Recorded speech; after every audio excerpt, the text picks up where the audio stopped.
उत्तर प्रदेश के दादरी में साल 2015 में हुआ अखलाक मॉब लिंचिंग केस एक बार फिर सुर्खियों में है। इस मामले में योगी सरकार को बड़ा झटका लगा है। सूरजपुर कोर्ट ने आरोपियों के खिलाफ दर्ज मुकदमा वापस लेने की योगी सरकार की याचिका को खारिज कर दिया है। कोर्ट के इस फैसले के बाद साफ हो गया है कि अखलाक हत्याकांड में आरोपियों पर मुकदमा चलता रहेगा।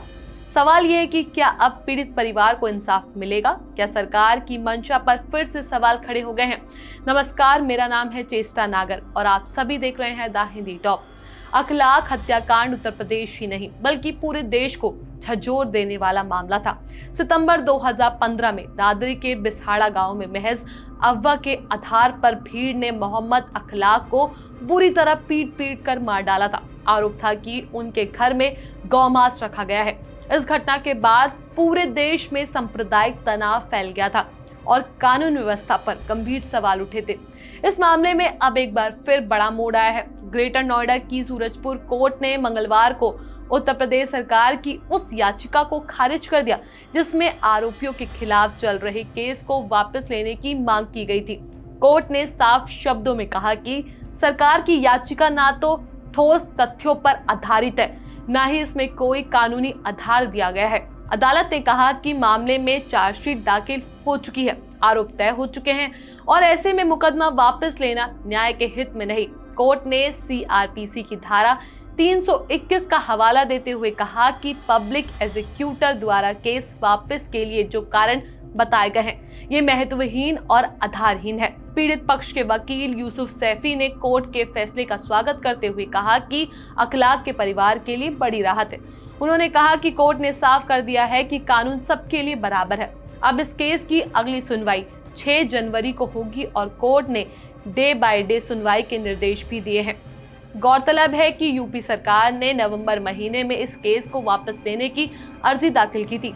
सरकार की ओर से दलील दी गई थी कि गवाहों के बयानों में विरोधाभास है और कई गवाहों ने आरोपियों की पहचान नहीं है।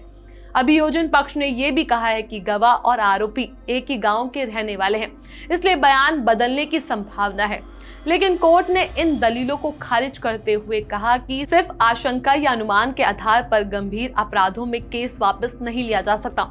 अदालत ने कहा कि मामला हत्या, दंगा और गंभीर आपराधिक धाराओं से जुड़ा है, इसलिए इसे हल्के में नहीं लिया जा सकता। इसी बीच अखलाक की पत्नी ने भी इलाहाबाद हाई कोर्ट में याचिका दाखिल कर सरकार के केस वापस से जुड़े आदेशों को रद्द करने की मांग की है। उनका कहना है कि सरकार का ये कदम न्याय को कमजोर करने वाला है और इससे पीड़ित परिवार के अधिकारों का हनन होता है। अखलाक हत्याकांड को लेकर पहले ही देश में राजनीति गर्मा चुकी है। विपक्ष लगातार योगी सरकार पर आरोप लगाता रहा है कि सरकार आरोपियों को बचाने की कोशिश कर रही है। अब कोर्ट के इस फैसले के बाद एक बार फिर सरकार की भूमिका पर सवाल उठने लगे हैं। ये मामला सिर्फ एक हत्या का नहीं बल्कि कानून, न्याय और सामाजिक व्यवस्था से जुड़ा है। कोर्ट का ये फैसला साफ संदेश देता है कि भीड़ हिंसा और मॉब लिंचिंग जैसे मामले में कोई भी सरकार या कानून व्यवस्था से ऊपर नहीं हो सकती। सूरजपुर कोर्ट का ये फैसला अखलाक हत्याकांड में इंसाफ की उम्मीद को मजबूत करता है। योगी सरकार की याचिका खारिज होने के बाद अब सबकी नजरें आने वाली सुनवाई पर टिकी है। सवाल ये कि क्या इस केस में आखिरकार दोषियों को सजा मिलेगी? फिलहाल इस खबर में बस इतना ही। इस खबर को लेकर आपका क्या कुछ कहना है? अपनी राय हमें नीचे कमेंट बॉक्स में जरूर बताएं। ऐसी और भी वीडियोस के लिए आप हमारे चैनल द हिंदी टॉप को सब्सक्राइब कर लें। इसके अलावा आप हमें एक्स, फेसबुक और इंस्टाग्राम पर भी फॉलो कर सकते हैं।